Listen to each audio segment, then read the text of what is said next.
Unidade 3, Energia, Conservação e Transformação. Aula 15.1, Conteúdos: Ondas sonoras, qualidades fisiológicas do som, frequências audíveis e inaudíveis, velocidade de propagação, aplicações, os fundamentos da fonação e audição. Habilidade: relacionar as qualidades fisiológicas dos sons audíveis e inaudíveis, assim como calcular a velocidade de propagação de uma onda. Muito boa noite, meus queridos alunos. Estamos de volta aqui hoje para a nossa aula número 15. Agora nós vamos começar com a 15.1. Eu sou o professor Nelson Bezerra e nós vamos dar início então à nossa aula de hoje, fazendo uma revisão dos principais conteúdos da aula que nós vimos ontem, na aula anterior. Então, na aula anterior, nós falamos de velocidade de propagação da onda na corda. Nós vimos que, através de uma corda, a onda pode se propagar com uma certa velocidade. E essa velocidade, ela depende de alguns fatores relacionados exatamente com a corda, como, por exemplo, a força de tensão com que a corda está esticada. E também, nós podemos também relacionar a velocidade com uma característica da corda chamada de densidade linear.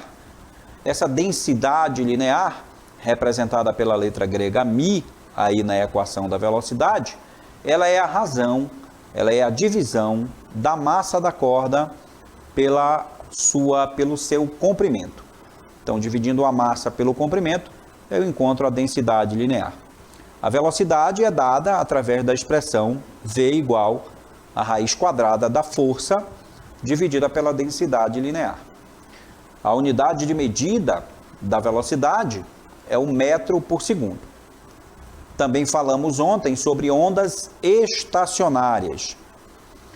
As ondas estacionárias, ou uma onda estacionária, forma-se quando duas ondas periódicas de frequências, comprimentos de onda e amplitude iguais propagam-se em sentidos contrários, superpõem-se em um dado meio. Então aí nós estamos vendo na figura o resultado da superposição de duas ondas idênticas com mesma frequência, mesmo comprimento de onda e mesma amplitude. E o resultado, então, é o que nós chamamos de onda estacionária. E nessa onda estacionária nós podemos ver a formação de superposições com interferência construtiva, que são os ventres da onda, designados aí pela letra V na imagem, e também os pontos de superposição com interferência destrutiva, que são os nós, representado pela letra N. Nesse tipo de onda, a distância entre dois nós consecutivos ou a distância entre dois ventres consecutivos equivale à metade do comprimento de onda da onda estacionária. É importante, então, observarmos essa relação.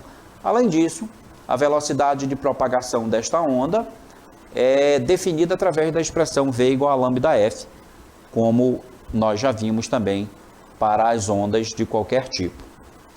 Também observamos que numa onda estacionária, nós podemos ter as frequências fundamentais, nós podemos ter os harmônicos.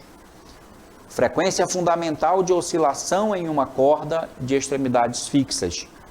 Então, aí uma corda vibrando com extremidades fixas, ela gera uma onda estacionária e nós podemos, então, observar aí a formação dos harmônicos, que correspondem exatamente ao número de ventres que nós estamos observando na onda. Então, nós temos aí, por exemplo, o primeiro harmônico, constituído por apenas um ventre, o segundo harmônico, constituído por dois ventres, o harmônico número 3, número 4 e assim sucessivamente. Muito bem, o assunto da aula de hoje são ondas sonoras. É um assunto bastante interessante para nós, já que nós escutamos, né? Nós nos comunicamos através do som. E o som é uma onda mecânica, né? O som, a onda sonora, é uma onda muito importante de ser utilizada, de a gente estudar. Vamos ver então como se caracterizam as ondas sonoras. Elas estão presentes no nosso dia a dia. E o sentido da audição é o responsável pela percepção do som. As suas características são as seguintes. Primeiro, o som é uma onda mecânica, tá certo, pessoal? O som é uma onda mecânica. Ela precisa de um meio de propagação. No caso mais comum, que é o caso do nosso cotidiano, o som se propaga através do ar atmosférico. Então, o meio de propagação do som é o ar. Quando você se comunica com os seus colegas na sua sala, o meio que está entre vocês, aí o meio que envolve a turma é o ar. E o som se propaga através dele. Portanto, o som é uma onda mecânica e ela precisa desse meio de propagação para a sua disseminação, né? Para ela se propagar. Uma outra característica é que ela é uma onda tridimensional. O que quer dizer isso? Que o som se propaga em todas as direções. Uma pessoa, quando fala, todo mundo na sala escuta, né? Porque ele se propaga para todas as direções. Então, é uma onda tridimensional. O som também é uma onda longitudinal. O que isso significa? Vamos lembrar dos vídeos que nós vimos, né, sobre ondas longitudinais. Uma onda longitudinal é o tipo de onda em que a vibração que gera a onda é paralela à sua propagação. Então, aí estão as características de uma onda sonora. É uma onda mecânica, tridimensional e também longitudinal. Tá certo, pessoal? Muito bem. Agora a gente vai ver uma imagem que representa o esquema de uma onda sonora, mostrando-nos uma fonte sonora apontada para a direita, bem como as regiões de compressão e rarefação das moléculas de ar, o que caracteriza as ondas sonoras como longitudinais. Vamos ver então a imagem aí, pessoal. Eu vou comentar aqui na nossa TV interativa essa imagem. O som aí está sendo emitido através de um pequeno alto-falante, né? E quando isso acontece, a gente tem nas regiões próximas ao alto-falante zonas em que o ar é rarefeito, ou seja, tem poucas moléculas de ar, né? A gente diz que é uma rarefação, e logo em seguida vem uma compressão. Depois, novamente, aqui uma rarefação, compressão, rarefação novamente. Então, é como se o ar funcionasse como uma mola. Você lembra daquele vídeo lá que o professor William mostrou sobre a onda longitudinal se propagando na mola? É desse jeito que se propaga pelo som, se propaga pelo ar o som. Só que diferente do que a gente viu na mola, a gente não consegue enxergar o som se propagando, né? Então, mas pelo fato da gente não conseguir enxergar, não quer dizer que a gente não saiba como é que acontece. Então, é como se o ar funcionasse como uma mola. Zonas comprimidas, zonas rarefeitas, e assim o som vai se propagando através do ar. Com a onda sonora também acontecem fenômenos ondulatórios. Quais são esses fenômenos ondulatórios? Nós já estudamos eles. Os fenômenos são os seguintes: são a reflexão, a refração, a difração e a interferência. Os mesmos fenômenos que nós estudamos para uma onda, já que o som é uma onda, né, pessoal? Se o som é uma onda, ele também sofre os mesmos fenômenos ondulatórios já estudados anteriormente. Nós vamos relembrar cada um deles, enfatizando para o som. Vamos aqui relembrar então o que é a reflexão do som. Quando é que acontece então a reflexão? Acontece com inversão de fase, mas mantém a mesma velocidade de propagação, a mesma frequência e o mesmo comprimento de onda. Então, com o som também acontece a reflexão.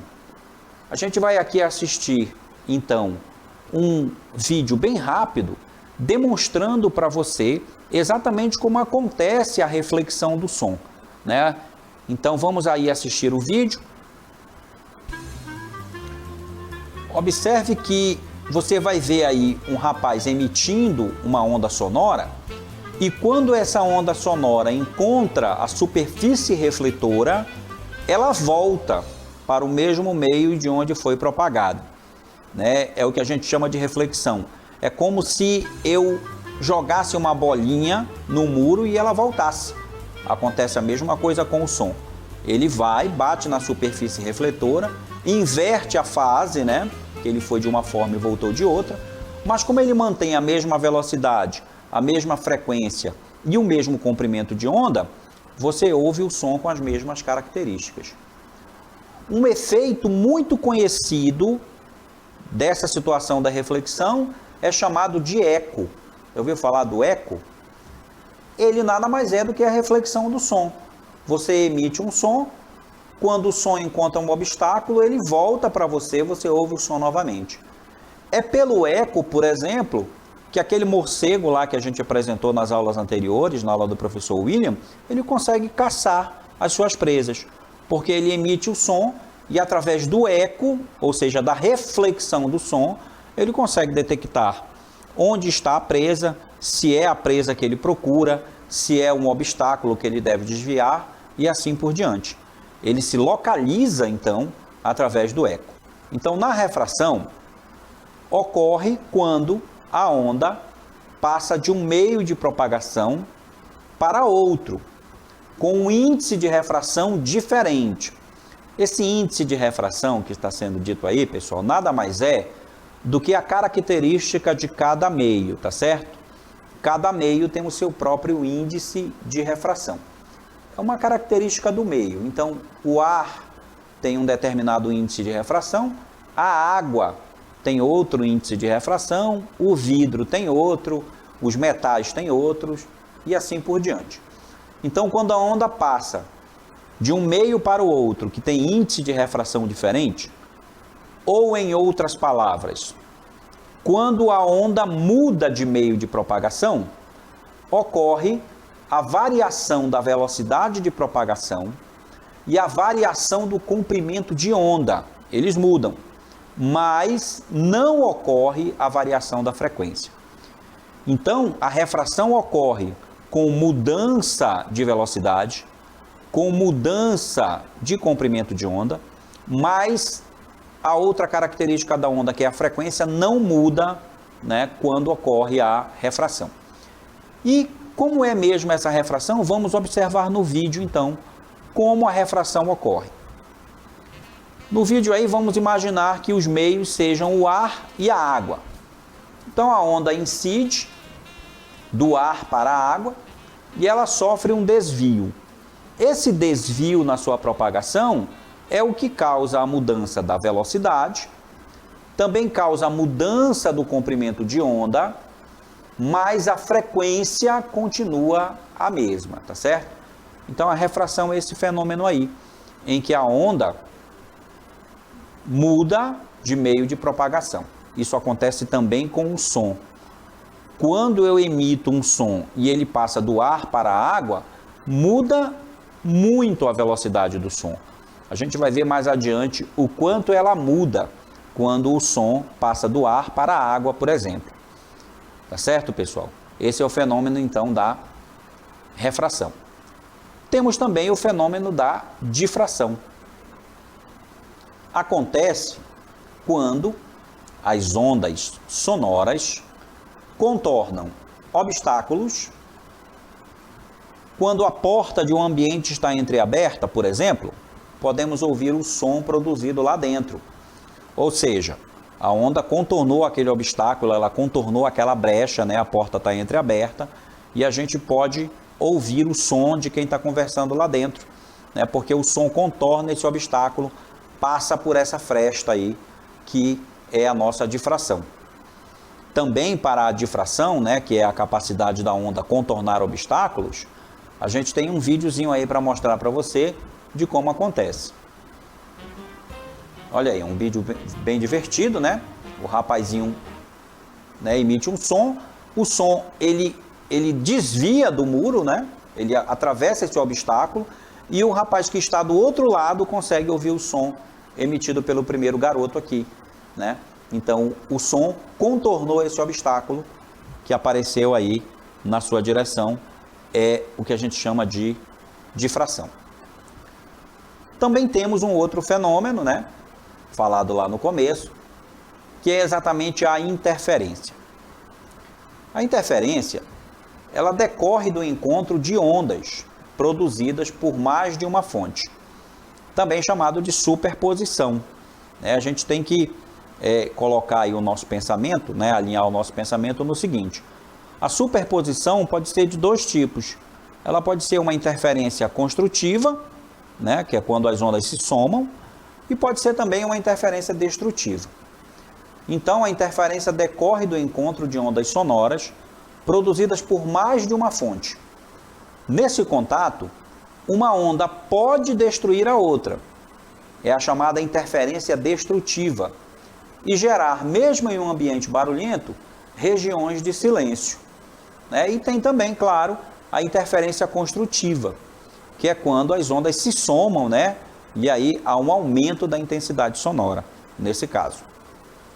Muito bem, esses são os fenômenos ondulatórios que ocorrem com o som: reflexão, refração, difração, interferência ou superposição. E agora nós vamos passar a estudar as propriedades fisiológicas do som, né? As propriedades fisiológicas, né? Como é que o som ele se organiza, como é que o som está se relacionando com a fisiologia do nosso corpo, né?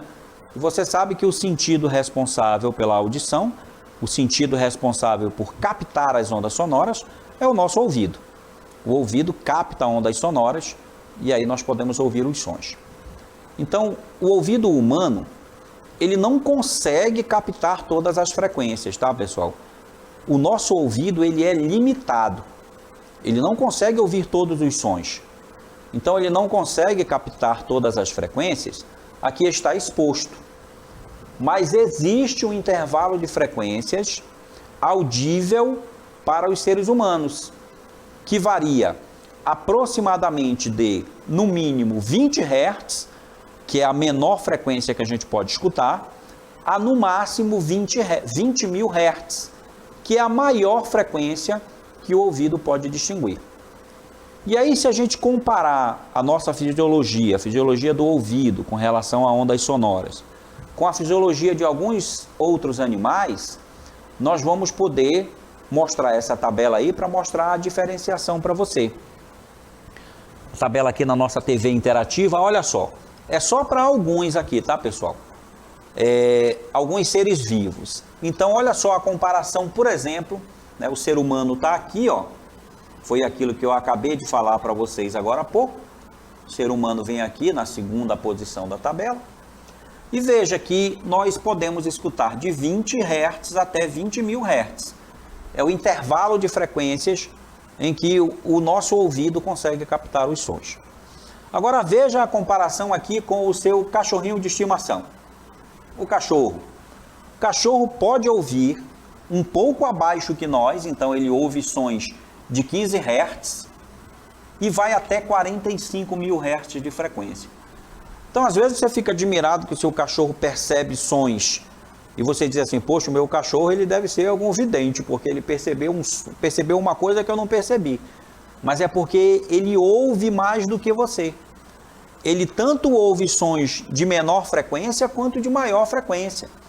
Então é por isso que o cachorro tem essa sensibilidade, porque ele tem uma audição mais apurada, tá certo? Então a natureza, ela trabalhou dessa forma aí. Mas existe uma razão também, né, gente?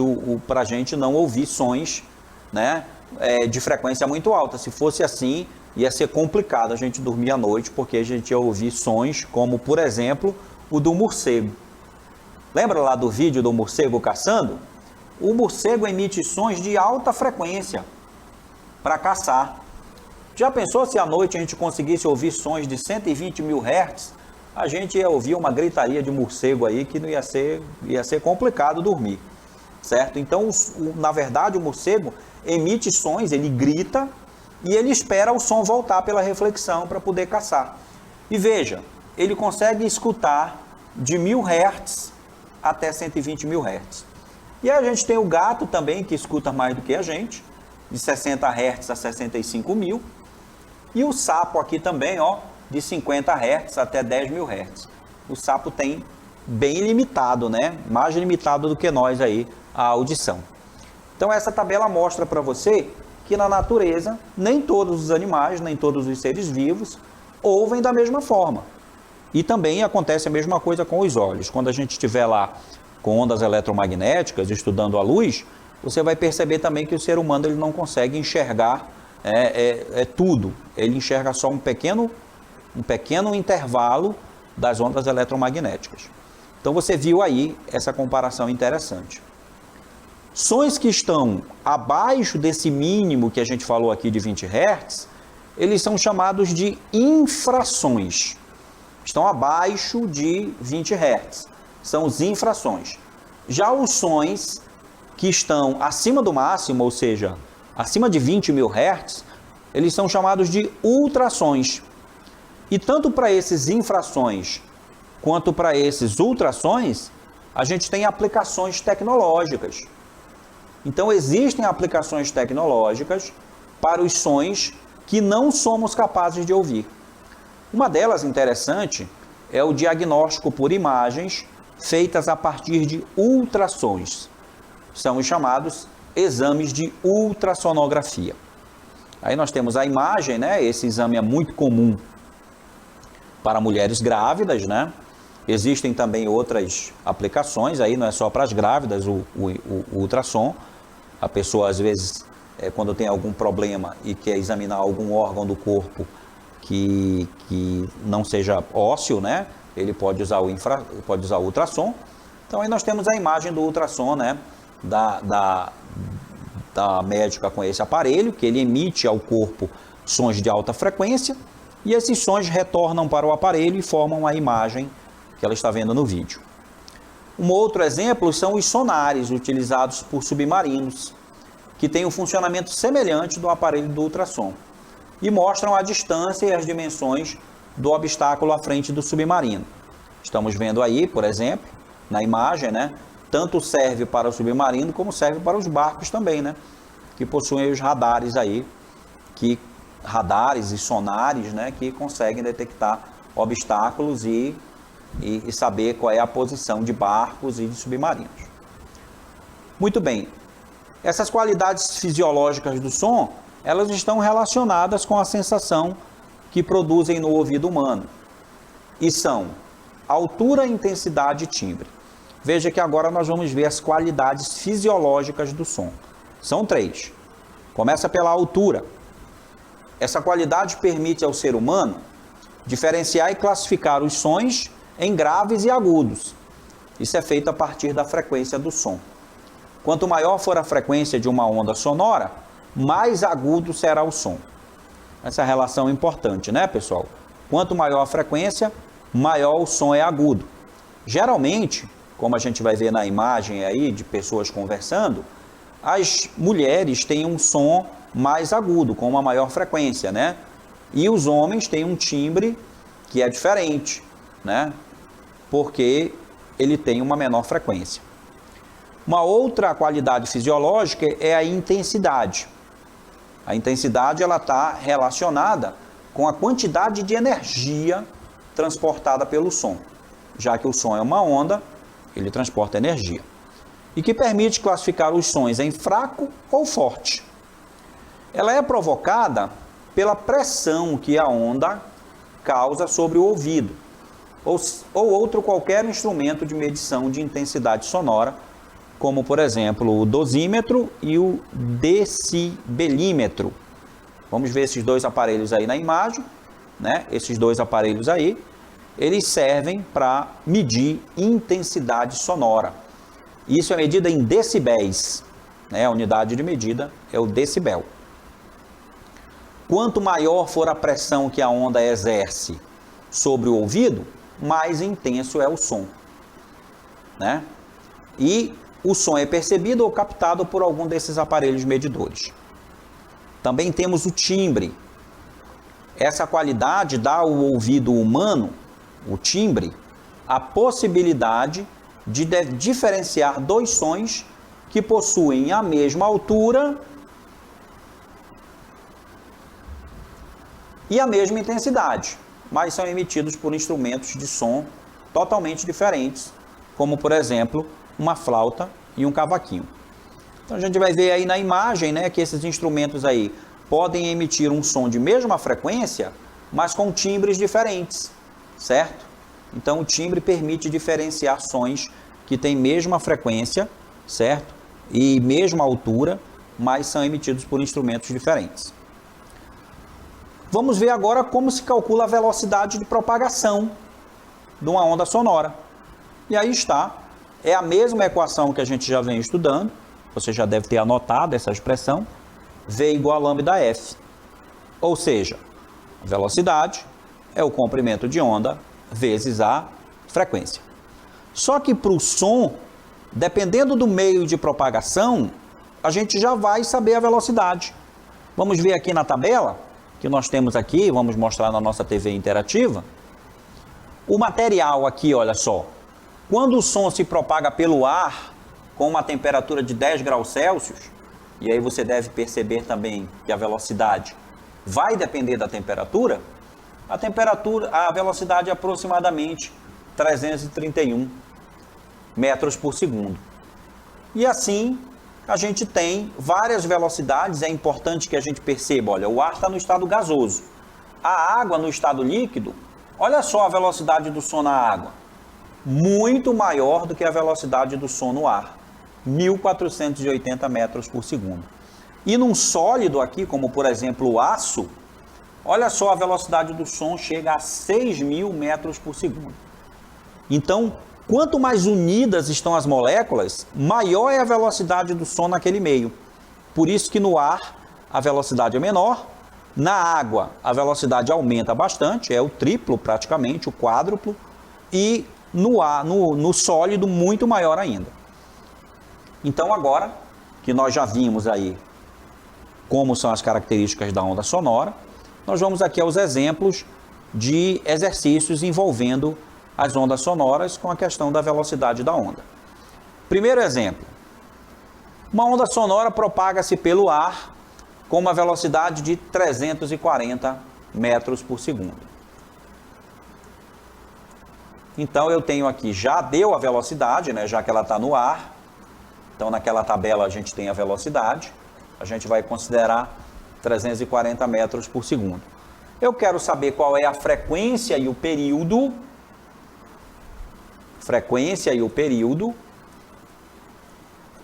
dessa onda que tem um comprimento de onda de 5 centímetros. O que é que a gente vai usar aqui para resolver esse problema?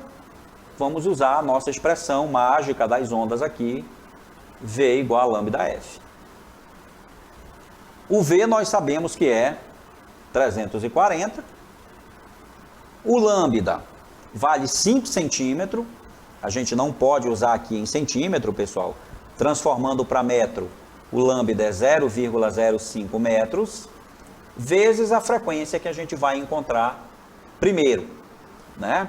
Aqui explicando para você, né? Dividindo isso aqui por 100, eu encontro que o comprimento de onda é 0,05 metros, tá? Transformando. Então, resolvendo aqui a nossa expressão, a frequência é 340 dividido por 0,05. O resultado dessa divisão, então, vai me dizer qual é a frequência dessa onda. 340 dividido por 0,05 vai ser igual a 6.800 Hz. 6.800 Hz é o valor, então, da nossa frequência. Agora, para encontrar o período, a gente tem que se lembrar que o período e a frequência se relacionam. T é igual a 1 sobre F. Como eu já sei ali o valor do F, eu vou 1 dividido por 6.800. O resultado dessa divisão, então, aqui vai me dar o valor do período. Quando a gente dividir esse número, né, que vai dar 0,000147, transformando em notação científica, 1,47 vezes 10 elevado a menos 4 segundos, né? Menos 4 segundos é o valor do período. É um período muito pequeno, já que essa onda tem uma alta frequência. Quanto maior a frequência, menor é o período, porque a relação é inversa para os dois, né? Enquanto um é muito grande, o outro deve ser muito pequeno. Então, esse valor do período aqui, ele é extremamente pequeno, né? Você tem que colocar aqui 3 zeros na frente do 1, fica 0,000147. Pode fazer a divisão na sua calculadora aí e conferir. Muito bem, esse foi o nosso primeiro exemplo. Temos aqui o exemplo número 2 aqui, da Unicamp. Vamos colocar aqui na nossa tela. Exemplo número 2. O menor intervalo de tempo entre dois sons percebidos pelo ouvido humano é de 0,1 segundo, 0,10 segundos. Considere uma pessoa de frente a uma parede, no local onde a velocidade é velocidade do som, 340 metros por segundo. As perguntas aqui são as seguintes. Determine a distância x para o qual o eco é ouvido 2 segundos após a emissão da voz, que é a letra A. Nós vamos resolver aqui primeiro. Então, para a solução da letra A, a gente deve levar em consideração que a velocidade de uma onda é lambda f, mas ela também, como ela é constante, ela não deixa de ser espaço dividido pelo tempo. A gente aprendeu lá no primeiro ano. Então, para essa nossa onda, eu vou ter que, se eu quero calcular a distância, eu quero calcular o ΔS. Então, o ΔS é a velocidade vezes o intervalo de tempo. Só que esse intervalo de tempo que foi dado aqui no exercício, pessoal, para mim ouvir o eco, é o intervalo de tempo em que o som percorre o espaço de ida e o espaço de volta. Então, ele percorre 2 vezes a mesma distância. Ou seja, ele percorre uma distância de 2 vezes x, vai ficar no lugar do ΔS, igual a velocidade, que é 340, e o tempo é de 2 segundos. Então, essa distância x que eu estou procurando, ela vale 340 vezes 2, vai ser igual a 680. Quando eu dividir por 2, né, que o 2 veio lá do primeiro membro, eu vou encontrar que essa distância é 340 metros. Então, para que eu possa ouvir, né, para que eu possa ouvir o som, depois de 2 segundos que eu emitir esse som, a distância tem que ser de 340 metros. E a letra B? Determine a menor distância para que a pessoa possa distinguir sua voz e o eco. Qual é a menor distância, então, para a letra B? Observe o seguinte, aqui na letra B, também nós vamos usar a mesma expressão para a velocidade. Velocidade é ΔS sobre ΔT. Aqui eu também quero encontrar o ΔS, que vai ser velocidade vezes o tempo. Esse espaço aqui vai ser também o espaço de ida e volta, ou seja, 2 vezes x, igual a 340, que é a velocidade. Agora, esse tempo mínimo para me escutar a minha própria voz, segundo o enunciado, é 0,10 segundos, que é o tempo que o ouvido humano distingue 2 sons diferentes. Então, aqui, ó, o x vai ser igual a 340 vezes 0,1, 0,10, é 34. Dividido por 2, que veio lá do primeiro membro. Então, aqui, essa mínima distância para mim poder ouvir o eco é de 17 metros.